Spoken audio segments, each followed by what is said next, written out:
Hi, this is Lauren Fogelman at ExpertSportsPerformance.com, working with highly driven, motivated athletes on being cool, calm, and confident under pressure. Today's topic is 4 tips to keep you focused. We're going to look at 2 different types of thoughts.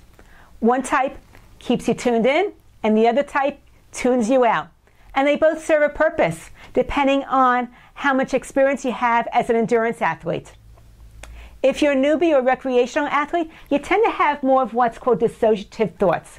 Those are where you check out, you let your mind wander, maybe you enjoy the scenery, you sing a song in your head, you do mental mathematics, anything to be able to detach from the fatigue and the discomfort that you might be feeling as the race goes on. The downside of that is that you have more perceived fatigue at the end of the race because you weren't able to make some body adjustments. Now with elite athletes, what they do is they have what's called focused attention or associative thoughts. They're constantly doing a body check. They're looking at their pace, position, and their pulse. They want to know what their tempo is, their form is, where it's hurting, because they know how to adjust for it and compensate. They're more tuned in, and because they're able to make those adjustments along the way, they don't have as much perceived fatigue at the end of the race. It doesn't mean that they're putting in less effort or energy. They're putting in a lot of effort and energy. They just don't feel as tired because they can go ahead and make adjustments because they have more experience, and that's how they trained.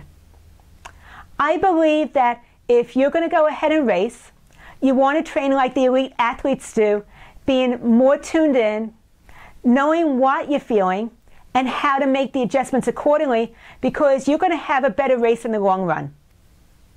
So start to ask questions. I'm going to give you a checklist of what to look for, and it's going to really help you with your performance in the long run when you're in those endurance races.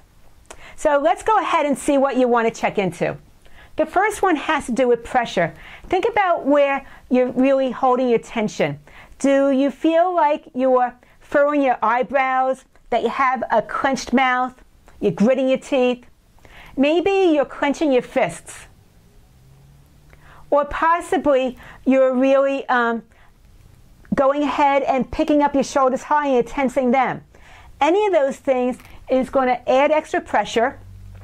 Your body can't perform that well when it's tense. You need to be able to check in, see where you're holding the pressure, and learn to be able to relax those muscles even though you're still performing at a high level. After pressure, we're looking at pace. Pace is, first of all, avoiding a fast start. Stick with your race plan. Don't let the low confidence or the nerves toss your race plan out the window.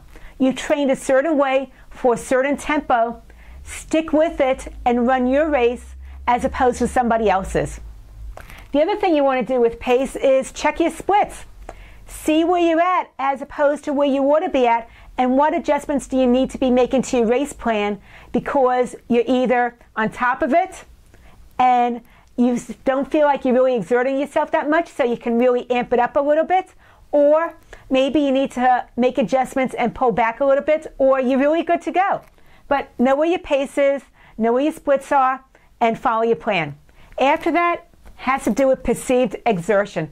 First of all, let's look at your breathing.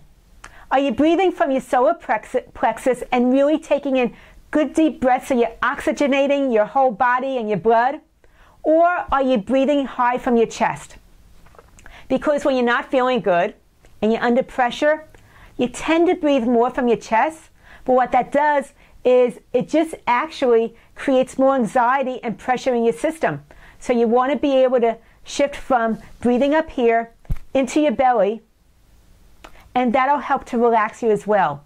The other thing you want to do is some mental visualization when you're feeling that you're tired.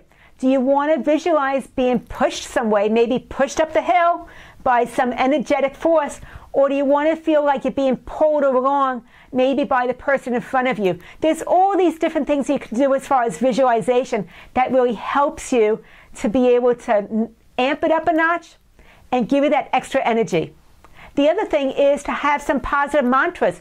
What are some positive things you can say to yourself when you need that little boost. Think about them ahead of time, practice for them, and they'll help you when you're really feeling like you're tanking during your race. So those are some things that have to do with perceived exertion. And the final one has to do with performance. That's really looking at your stride. If you are running, how's your knee height? And then also checking in on your breathing rhythm. So those are the things to look at as far as your performance goes, is your stride, your knee height, and your breathing rhythm. Because those are all things that you can adjust as well, what you have control over. What this does is, by going through this mental checklist, it keeps you in the moment. And you can go ahead and make adjustments as necessary so that you're really able to stay with it and have your best performance possible. The other thing, though, is if you're into it and it feels monotonous, you're getting bored, you need to have some variety, especially during those long training days. During the long training days where you're doing something over and over and over again, maybe swimming laps in an indoor pool, you want to be able to chunk down your training period. What you want to do is not take any stops or rests unless you have that scheduled in, but you want to be able to just add some variety maybe every 15 minutes because your brain loves it when you change things up. It keeps you engaged. And then during those 15-minute chunks, when you're doing something different, go through the mental checklist. Because if you're able to do this body scan when you're practicing, you're going to be more likely to do it when you're in a race as well.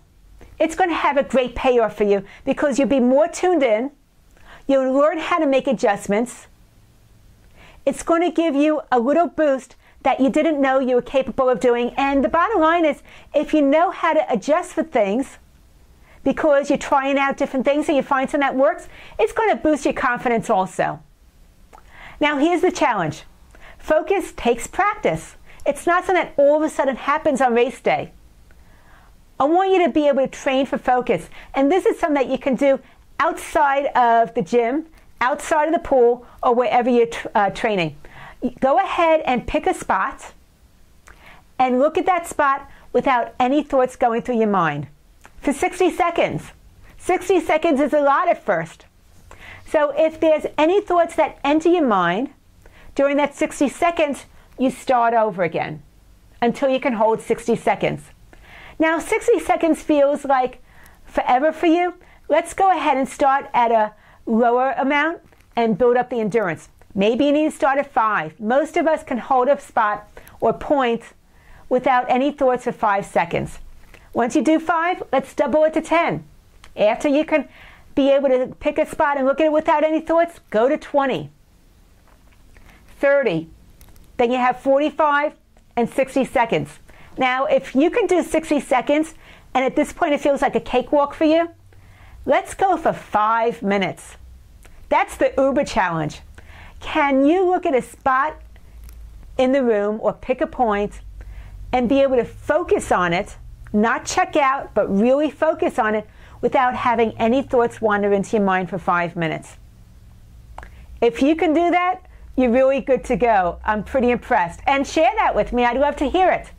What I'd love for you to do is go ahead and share what you do to help you focus, how the body scans really help you, and what you took away from this training. And then go ahead and click the likes button. I want to be able to hear from you what you took away from this training, what helps you to keep focus. Click the likes button.